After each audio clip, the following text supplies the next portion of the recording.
Assalamualaikum warahmatullahi wabarakatuh.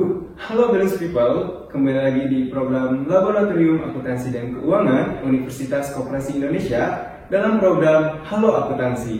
Perkenalkan, nama saya Wildan yang akan menemani Balance People untuk sharing-sharing mengenai materi akuntansi, yaitu penyusutan aktiva tetap. Sebelum masuk ke pembahasan, jangan lupa untuk like, comment, share, dan subscribe channel YouTube Laboratorium Akuntansi dan Keuangan Universitas Koperasi Indonesia. Dan jangan lupa untuk follow akun media sosial lainnya di bawah ini.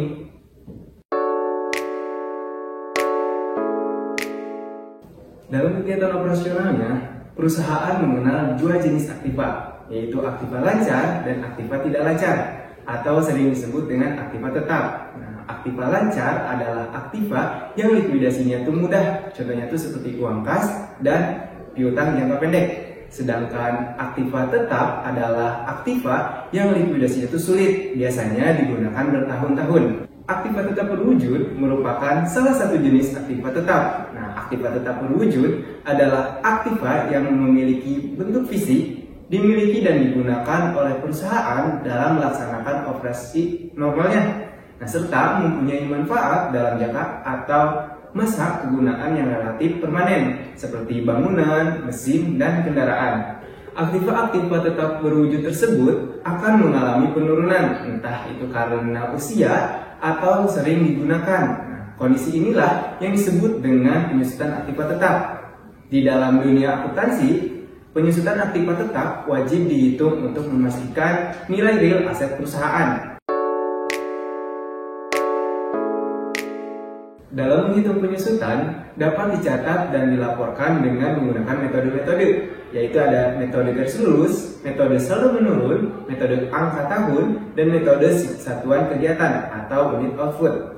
Metode yang dipilih harus sesuai dengan metode yang dianggap paling sesuai dan dapat diterima secara umum. Apabila sudah dipilih satu metode, maka harus diterapkan dengan konsisten sepanjang masa aktiva bersangkutan. Sehingga laporan keuangan dari periode ke periode dapat dibandingkan. Penyusutan aktiva mempengaruhi neraca melalui akumulasi penyusutan, dan laporan laba rugi melalui biaya penyusutan. Terdapat 3 faktor yang mempengaruhi penyusutan aktiva tetap, yaitu yang pertama ada harga perolehan. Harga perolehan merupakan harga beli ditambah dengan biaya-biaya yang dikeluarkan sampai dengan aktiva tetap siap digunakan. Yang kedua itu ada nilai residu atau nilai sisa. Nilai residu atau nilai sisa adalah taksiran nilai tunai aktiva pada akhir masa manfaat aktiva tersebut. Yang ketiga itu ada masa manfaat atau umur ekonomis. Masa manfaat atau umur ekonomis adalah jangka waktu pemakaian aktiva yang diharapkan oleh perusahaan. Terdapat beberapa metode dalam menentukan besaran dari penyusutan aktiva tetap. Yang pertama itu ada metode garis lurus. Dalam metode garis lurus, beban penyusutan dialokasikan berdasarkan berlalunya waktu dalam jumlah yang sama sepanjang masa manfaatnya. Rumus biaya penyusutan sama dengan harga perolehan dikurangi dengan nilai residu dibagi dengan umur ekonomis. Oke, Balance People, kita masuk ke pembahasan contoh soalnya. Yang pertama itu ada metode garis lurus. Untuk contoh soalnya yaitu pada tanggal 1 April 2020, Nona Evelyn membeli sebuah mesin pengolahan dengan harga beli Rp26 juta yang sudah termasuk biaya pemasangan, biaya angkut, dan biaya lain-lain. Nilai residu mesin tersebut sebesar Rp5 juta dan memiliki umur ekonomis yaitu 5 tahun. Hitunglah penyusutan mesin tersebut menggunakan metode garis lurus dan buatlah tabel depresiasinya.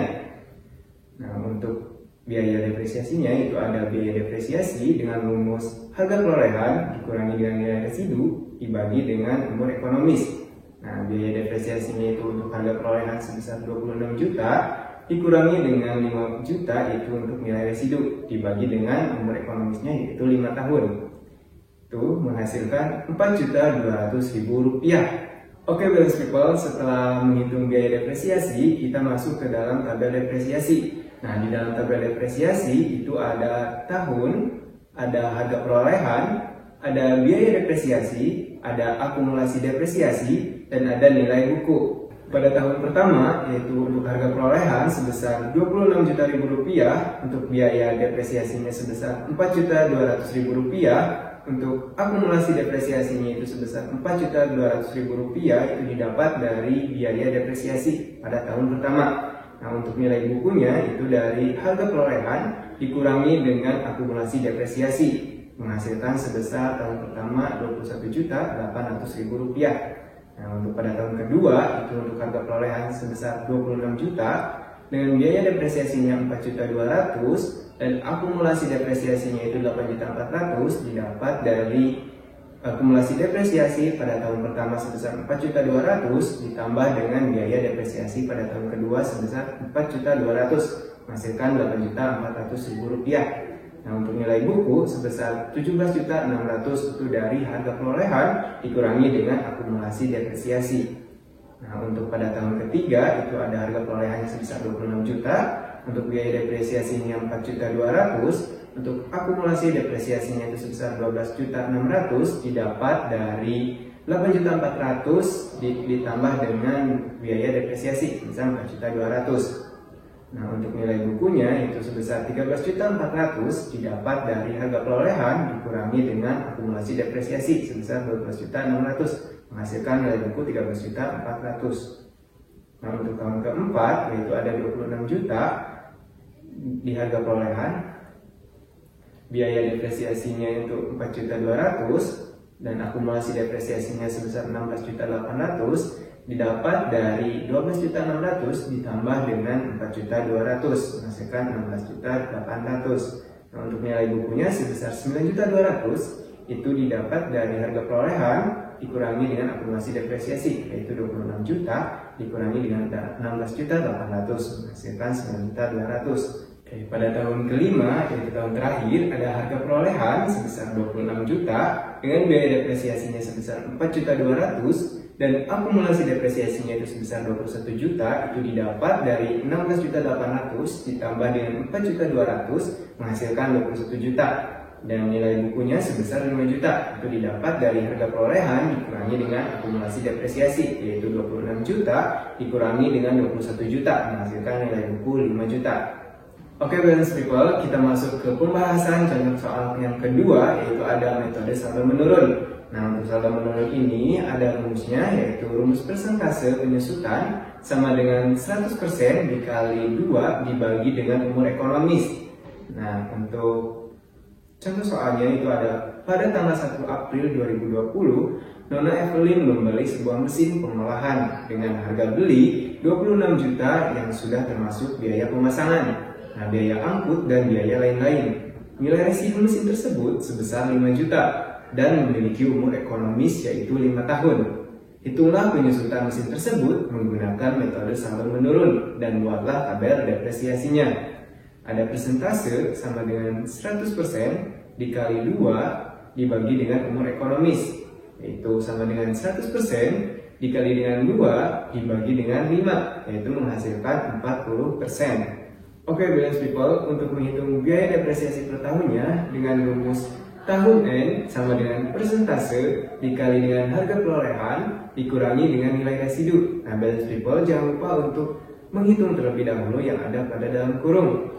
Tahun pertama itu sama dengan 40% dikali dengan 26 juta dikurangi dengan 5 juta, menghasilkan biaya depresiasi sebesar 8.400.000. Nah, tahun kedua itu ada 40% dikurangi dengan 26 juta dikurangi dengan 5 juta dikurangi dengan 8.400.000. Nah, untuk 8.400.000 ini didapat dari total biaya depresiasi pada tahun pertama, menghasilkan 5.040.000. Pada tahun ketiga itu sama dengan 40% dikali dengan 26 juta dikurangi dengan 5 juta dikurangi dengan 8.400.000 dikurangi dengan 5.040.000. Nah, untuk 5.040.000 ini diperoleh pada tahun kedua.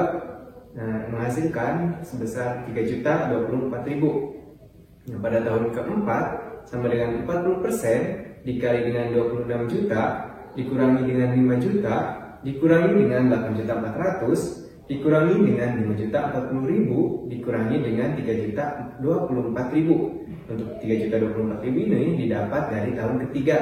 Dengan tahun keempat ini menghasilkan Rp1.814.400. Nah, pada tahun kelima sama dengan nilai buku keempat dikurangi dengan nilai residu. Nah, nilai buku keempat ini didapat dari 26 juta dikurangi dengan 5 juta dikurangi dengan 8.400.000 dikurangi dengan 5.040.000 dikurangi dengan 3.024.000 menghasilkan sebesar Rp7.721.600 dikurangi dengan nilai residunya sebesar 5 juta menghasilkan Rp2.721.600. Oke, balance people, kita masuk ke tabel depresiasi. Nah, di tabel depresiasi ini ada tahun, harga perolehan, ada biaya depresiasi, akumulasi depresiasi, dan nilai buku. Nah, untuk tabel depresiasi ini sama pencatatannya dengan metode sebelumnya. Nah, di bagian akhir nilai buku itu harus sama dengan nilai residu. Oke, balance people, kita masuk ke pembahasan yang ketiga, yaitu metode jumlah angka tahun. Nah, rumus dominator atau angka tahun itu sama dengan umur ekonomis dikali dengan umur ekonomis ditambah 1 dibagi dengan 2. Contoh soalnya yaitu pada tanggal 1 April 2020, Donna Evelyn membeli sebuah mesin pengolahan dengan harga beli 26 juta yang sudah termasuk biaya pemasangan, biaya angkut, dan biaya lain-lain. Nilai residu mesin tersebut sebesar 5 juta dan memiliki umur ekonomis yaitu 5 tahun. Hitunglah penyusutan mesin tersebut menggunakan metode jumlah angka tahun dan buatlah tabel depresiasinya. Dominator sama dengan umur ekonomis dikali umur ekonomis ditambah 1 dibagi dengan 2. Itu sama dengan 5 dikali 5 ditambah 1 dibagi dengan 2 menghasilkan dominator 15. Nah, biaya depresiasi per tahunnya yaitu dengan rumus tahun N sama dengan umur ekonomis dibagi dominatur dikali dengan harga perolehan dikurangi dengan nilai residu. Nah, untuk tahun pertama itu ada 5 dibagi dengan 15 dikali dengan 26 juta dikurangi dengan 5 juta menghasilkan 7 juta. Nah, tahun kedua itu ada 4 dibagi dengan 15 dikali dengan 26 juta dikurangi dengan 5 juta menghasilkan 5.600.000. Nah, tahun ketiga itu ada 3 dibagi dengan 15 dikali dengan 26 juta dikurangi dengan 5 juta sama dengan 4.200.000. Nah, tahun keempat itu ada 2 dibagi dengan 15 dikali dengan 26 juta dikurangi dengan 5 juta sama dengan 2.800.000. Nah, tahun kelima itu ada 1 dibagi dengan 15 dikali dengan 26 juta dikurangi dengan 5 juta menghasilkan 1.400.000. Nah, selanjutnya balance people kita masuk ke tabel depresiasi. Nah, di tabel depresiasi ini pencatatannya sama dengan metode sebelumnya, yaitu ada tahun, ada harga perolehan, ada biaya depresiasi, ada akumulasi depresiasi, dan ada nilai buku. Nah, untuk di nilai buku pada tahun kelima ini harus sama dengan nilai residu, yaitu sebesar 5 juta. Oke, balance people, kita masuk ke pembahasan yang terakhir, yaitu metode hasil produksi. Nah, rumus tarik penyusutan per tahun sama dengan harga perolehan dikurangi dengan nilai residu dibagi dengan total unit produksi. Nah, contoh soalnya yaitu pada tanggal 1 April 2020, Nona Evelyn membeli sebuah mesin pengolahan dengan harga beli 26 juta yang sudah termasuk biaya pemasangan, biaya angkut, dan biaya lain-lain. Nah, nilai residu mesin tersebut sebesar 5 juta dan memiliki umur ekonomis yaitu 5 tahun. Jika mesin dapat menghasilkan produk sebanyak 21.000 unit produk pada masa umur ekonomisnya, yaitu tahun ke-1 sebanyak 7.000 unit, tahun kedua sebanyak 5.000 unit, tahun ketiga sebanyak 4.000 unit, tahun keempat sebanyak 3.000 unit, dan tahun kelima sebanyak 2.000 unit. Hitunglah penyusutan mesin tersebut menggunakan metode unit produksi atau unit output dan buatlah tabel depresiasinya. Oke, balance people, dengan rumus tarik penyusutan sama dengan harga perolehan dikurangi dengan nilai residu dibagi dengan total produksi sama dengan 26 juta dikurangi dengan 5 juta dibagi dengan 21.000 menghasilkan tarik penyusutan sebesar 1.000. Nah, untuk biaya depresiasi per tahunnya dengan rumus tarik penyusutan dikali dengan kapasitas produk per tahun. Nah, pada tahun pertama itu sama dengan 1.000 dikali dengan 7.000 unit sama dengan 7 juta. Nah, tahun kedua sama dengan 1.000 dikali dengan 5.000 unit sama dengan 5 juta. Nah, tahun ketiga 1.000 dikali dengan 4.000 unit sama dengan 4 juta. Tahun keempat sama dengan 1.000 dikali dengan 3.000 unit sama dengan 3 juta. Nah, tahun kelima, 1000 dikali dengan 2000 unit sama dengan 2 juta. Oke, balance people, kita masuk ke tabel depresiasi, yaitu ada tahun, ada harga perolehan, biaya depresiasi, akumulasi depresiasi, dan nilai buku. Nah, di mana di pencatatan tabel depresiasi ini sama dengan metode-metode sebelumnya.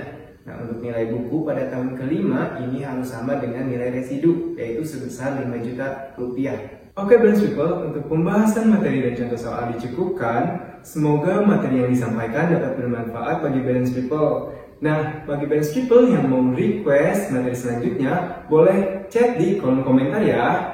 Wildan dan tim pamit undur diri. Wassalamualaikum warahmatullahi wabarakatuh.